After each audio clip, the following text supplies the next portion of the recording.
Hello বন্ধুরা, আসসালামু আলাইকুম। আশা করছি তোমরা সকলেই ভালো আছো। আমিও খুব ভালো আছি। আজকে আমি একটু অন্যরকম ভিডিও নিয়ে এসেছি। আমি আজকে বাসায় রান্না করেছিলাম মুরগির মাংস আর সাদা ভাত, সাথে ছিল ডালের তরকারি।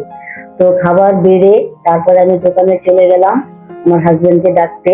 আসলে তোমরা সকলে জানো যে আমাদের বাসা আর দোকান একসাথে, কারণ আমরা বাসা আর দোকান একসাথে নিয়েছি, কারণ আমাদের অনেক সুবিধার কারণে নিয়েছি। কারণ আমার ছোট বাচ্চাকে নিয়ে আমি কোনো কাজ করতে পারি না। যখন আমাকে খুব বিরক্ত করে তখন আমি দোকানে দিয়ে আসতে পারি, আবার যখন ওর কোনো দরকার লাগে তখন সেও বাসায় চলে আসতে পারে।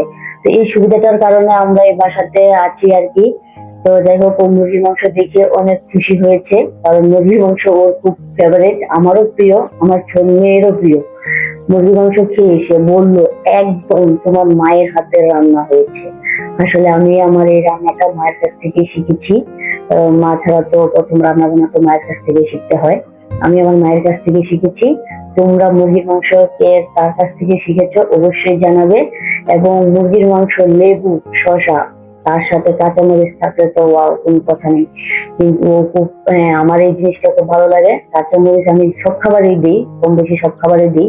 আর আমরা সব খাবারেই লেবু খাই। আর ও একটু মুরগির মাংসের সাথে একটু ডাল নিচ্ছিল। আসলে মুরগির মাংস আর ডাল একসাথে খেতে অনেক ভালো লাগে। আমার তো খুবই ভালো লাগে। আমি যে কোনো মাংস রান্না করলেই আমি ডালটা অবশ্যই রান্না করি।